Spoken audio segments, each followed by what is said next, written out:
Huli ka mang pagtangay ng isang lalaki sa kalahating kaban ng bigas sa isang tindahan sa Antipolo City. Pinag-arap siya ng mga otoridad. Yan ang unang balita ni Gabriel Gonzalez. Lumapit ang isang lalaki sa isang tindahan sa Barangay Mambugan, Antipolo City. Tila nagmasid at nakiramdam siya sa nagbabantay sa tindahan. Maya-maya pa, kinuha ng lalaki ang kalahating kabang bigas at binuhat palayo. Ayon sa may-ari ng tindahan, naiwang nagbabantay ang kanyang 17 taong gulang na anak na nakahiga at nagse-cellphone noong mga oras na yun.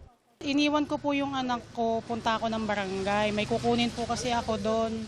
Tapos, yun po, nasalisihan na siya nung dumaan na lalaki na nakapulang damit. Namroblema raw siya dahil bayad na ang order na bigas na ninakaw ng lalaki. Nasa 1,000 piso ang presyo ng 25 kilo o kalahating kabang bigas. Sabi ko po, na 1, 2, 3 yung bigas na na binili mo kako, yung binayaran mo na bigas. Naku, bakit? Paano yan? Sabi niya ganun. Papalitan ko na lang ulit ng bago. Tubo ko na po yun eh. Kaya nakakapanghinayang pa rin po. Ayon naman sa Barangay Mambugan Task Force, posibleng kabisado ng lalaki ang schedule ng pagronda ng mga tanod bago umatake. Sinasamantala rin magnanakaw, kami rin ang binabantayan pag wala na kami, saka sila umi-entra ng pagnanakaw nila. Sa ngayon, inaalam ng barangay ang pagkakakilanlan ng nahulikam na nagnakaw.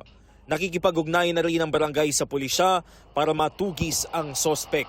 Mag-aano pa rin kami ng ibang CCTV doon sa mga bahay-bahay doon para makilala namin kung tigasaan at kung sino yung tao na nagnakaw. Mensahe ng may-ari ng tindahan sa tumangay sa kanyang panindang bigas.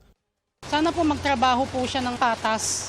Huwag po siyang mamerwisyo sa mga maliliit na mga negosyante na ganito na konti lang din naman ang kinikita namin. Ito ang unang balita. Gabriel Gonzalez, GMA News.